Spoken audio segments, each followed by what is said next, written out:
У нас очередное пополнение в черном списке, у кого не стоит покупать товар.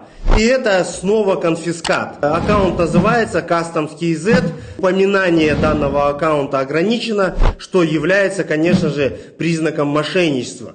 Более того, когда мы проваливаемся в рекламный кабинет, мы видим, что люди, которые управляют данной страницей, находятся в Украине. Это следующий признак мошенничества. Для того, чтобы проверить этот аккаунт, мы запросили покупку последнего 16-го айфона, и нам выставили сумму 330 тысяч тенге, то есть практически в 3 раза дешевле, нежели чем такой iPhone стоит на самом деле на рынке.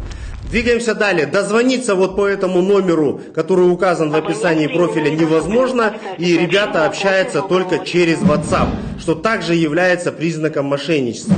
Перед покупкой у этих ребят мы уточнили адрес, и нам выслали вот эту картинку. Посмотрите на эти ворота. Якобы это город Уральск, улица Потанина, 7. Давайте на самом деле посмотрим, что находится в городе Уральске по улице Потанина, 7. Это вот Григория Потанина, 1.